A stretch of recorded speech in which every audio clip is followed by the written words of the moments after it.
안녕하세요. 오늘 5월 통계청에서 산업활동 동향을 발표했습니다. 이걸 보고 우리가 최근의 경기를 판단할 수가 있는데요. 최근의 경기 판단해보고 앞으로 전망까지 같이 해보겠습니다. 그리고 최근에 한국은행에서 소비자 심리지수, 기업경기 실사지수 이런 거 심리지수도 발표했는데요. 한번 보고 종합적으로 경기를 한번 판단해 보겠습니다. 우선 통계청에서 발표한 5월 산업활동인데요. 요약입니다.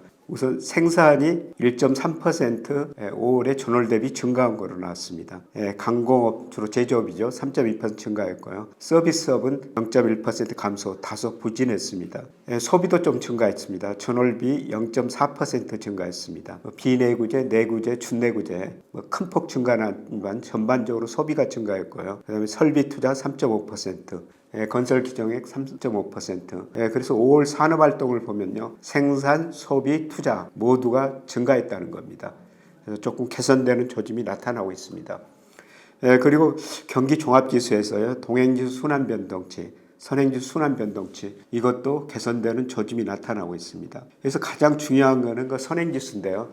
제가 그동안 여러분한테 말씀을 드렸습니다만은 통계청의 선행지수가 4월이 저점이었을 것이다 이런 말씀을 드렸는데 5월 발표 보니까요. 4월 선행지수 순환변동치가 98.4, 5월 98.4 처음으로 멈춰서기는 했는데요. 지난달보다 증가한 게 아니라 조금 같은 수준으로 나왔습니다. 그런데 제가 이걸 가지고 통계청의 선행지수를 가지고 제가 순환변동치를 구해보니까요. 소수 두 대짜리까지 구한다면은 약간 5월에 반등한 거로 나옵니다. 그래서 아마 4월이 저점이었을 것 같고요. 그 다음에 선행지수를 구성하는 요소 보니까요. 나중에 말씀드렸지만은 재고 순환지표, 재고율이 좀 감소했습니다. 그 다음에 경제심리지수, 소비자 심리지수 중심으로 꾸준히 개선되고 있습니다. 그 다음에 기계료 내수, 건설 수주액, 마이너스 폭이 축소되고 있죠. 그 다음에 코스피가 지속적으로 상승하면서 선행지수 증가에 크게 기여한 것 같습니다. 그 다음에 장단기 금리차인데요. 이건 아직도 5월엔 마이너스인데 6월에는 플러스로 전환됐습니다. 그래서 아마 이런 전반적으로 보면은 4월이 저점이었을 것이다. 이렇게 추론을 해볼 수가 있을 것 같습니다. 그리고 이제 6월 선행지수가 7월 말에 발표되는데요.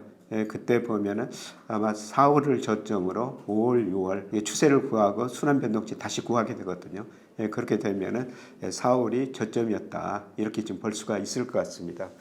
그래서 선행지수가 전환됐다는 것은 우리 경제가 빠르면 4분기, 내년 상반기에는 어느 정도 회복될 것이다. 이런 거 이번 5월과 산업활동에 보면은 그래도 긍정적인 지표들이 나왔습니다. 재고가 정말 많다고 그랬는데요. 지난 4월 우리 재고일 지수가 130이었어요. 이게 98년 외환위기 때보다 더 많았습니다. 역사상 최고치였다는 거죠. 그만큼 우리 기업들이 재고를 많이 가지고 있는데요. 그런데 5월 통계 보니까 4월에 130.1에서 5월에 123.3으로 떨어졌어요. 주로 반도체 같은 거는 아직도 재고가 굉장히 높은 수준 유지하고 있습니다. 그런데 반도체를 제외한 다른 제조업에서 재고가 좀 감소하면서 재고일 지수가 낮아졌습니다. 그래서 이런 재고 조정을 하기 위해서 우리 기업들이고 제조업들이 생산을 계속 줄이고 있는데요. 그래서 제조업 생산이 지난 5월에도 전년 동월 대비 마이너스 7.5%였어요. 그런데 1월에 마이너스 14%였습니다. 마이너스 폭은 축소되고 있다는 겁니다. 그래서 앞으로 재고가 더 감소하면서 서서히 선행지수가 포함되니까 아마 선행지수도 증가세로 돌아설 것 같습니다. 그래서 제가 그램으로 그려놨습니다. 우리나라 재고일 지수하고 코스피 거의 같은 방향으로 움직인다고 말씀을 드렸죠. 물론 주가가 모든 경제 변수에 선행합니다. 최근 주가가 올랐다는 것은 선행지수 순환변동치가 오를 것이다. 주시장이 미리서 예고를 했다는 것이죠. 재고 출하 비율이 감소할 것이다. 주가가 이런 걸 예고했는데요. 실제로 이제 선행지수 순환변동치가 증가세로 돌아서고 재고일 지수도 감소하는 모습이 나타나고 있습니다. 이런 걸 보면은 5월 산업활동은 그래도 긍정적이다. 우리 경제에 그동안 계속 비관적인 이야기만 나왔는데 이걸 보면은 그래도 긍정적으로 한번 생각할 필요가 있다. 이렇게 볼 수가 있겠습니다. 그런데 최근에 보면은 제조업은 굉장히 부진했거든요. 서비스업이 상대적으로 좋았었어요. 그런데 제가 예측을 해보면요. 하반기로 갈수록 서비스업 경기는 상대적으로 둔화되고요. 뭐 제조업 생산이 4분기에 가면 아마 플러스로 돌아설 것 같습니다. 그래서 OECD나 우리나라 뭐 주식시장 보면은 이런 모습이 나타나고 있죠. OECD가 최근에 경제 전망을 하면서요. 경제 성장률을 낮춘 나라가 우리나라, 독일, 일본 같은 나라였습니다.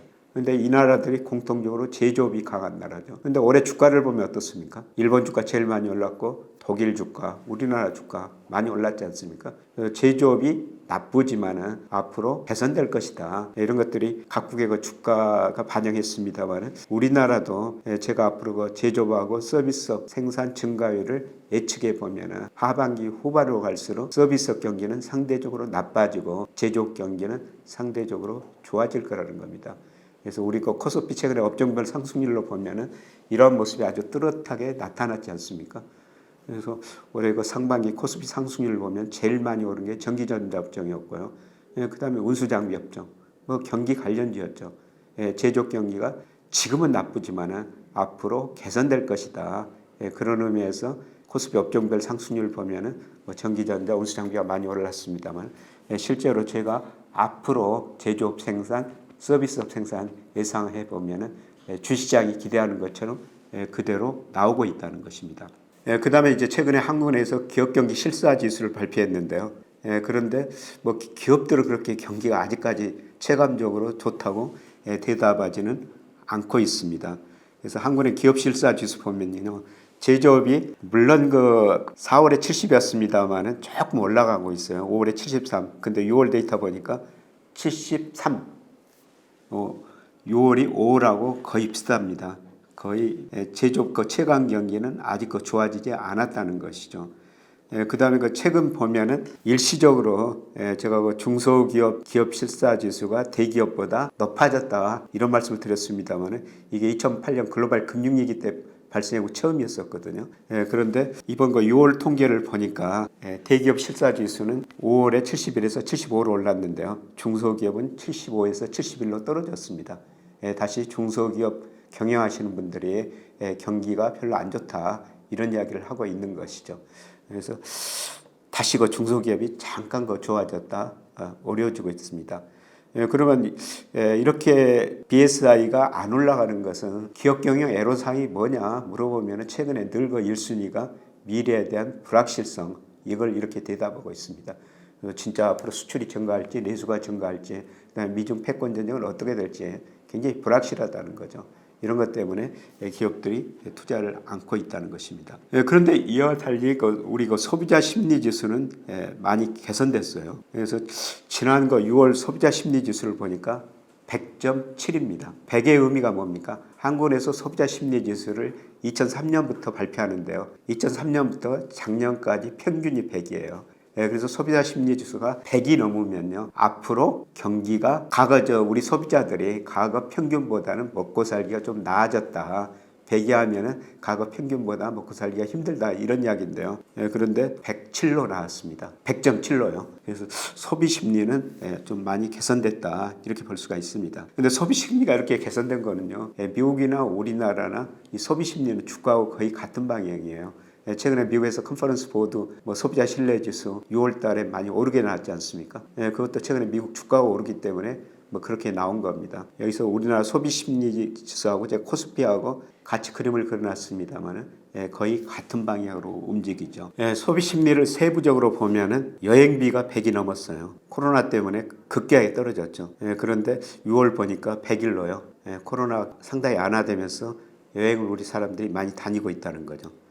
그 다음에 예식비도 서서히 늘고 있습니다. 그 다음에 교양 오락비 이런 것도 좀 늘고 있어요. 그리고 주거비는 항상 좀 100을 넘습니다. 그런데 여기 제가 그래프를 안 그려놨습니다만은 한국은행에서 이 소비자 심리지수 발표할 때요. 주택가격 전망 CSI라는 걸 발표하거든요. 그런데 이게 작년 11월에 61이었었어요. 그런데 올 6월 보니까 100까지 올라가는 거로 나와버렸습니다. 이 100의 의미가 뭐냐면은 100보다 이 주택 심리 지수가 높으면은 집값이 올라간다고 생각한 사람이 떨어진다고 생각한 사람 많다는 의미고요. 100이 하면은 떨어진다고 생각한 사람이 많다는 의미입니다. 근데 60일에서 최근에 100까지 올랐으니까 주택 심리가 많이 개선된 것은 사실인 겁니다. 그래서 제가 나중에 뭐 주택가에 대해서 한번 자세히 말씀드릴 기회가 있을 것 같습니다만은 최근에 그 집값이 반등하다 이렇게 심리가 개선되고 그 다음에 최근에 집값도 오르고 좀 거래량도 늘어나고 있습니까? 그래서 이게 그 추세적인 상승으로 전환됐는지 아니면 추세 하락 국면에서 일시적인 상승인지 그런 거를 좀 우리가 판단해야 될 텐데요. 그런데 제가 집값을 결정하는 금리, 그 다음에 대출액, 경기 이런 걸 고려하면은 추세적인 상승은 아직 저는 아닌 거로 판단되고 있습니다. 근데 어떻든 한국은행에서 발표하는 주택 심리 보니까 많이 개선된 것은 사실이다 이렇게 볼 수가 있겠습니다. 그 다음에 경제 심리 지수라는 게 있는데요. 이 경제 심리 지수라는 건 뭡니까? BSI하고 CSI, 기업 경기 실사 지수하고 소비자 심리 지수를 합쳐놓은 겁니다. 그런데 앞서 말씀드렸습니다만은 소비 심리만 좋아지고 기업 경기 실사 지수는 그렇게 크게 개선되지는 않았어요. 그런데 경제 심리 지수가 최근에 반등하게 된 거는 뭐 비중은 25%밖에 안 되지만 소비자 심리 지수가 개선됐기 때문에 경제 심리 지수가 개선되고 있는 겁니다.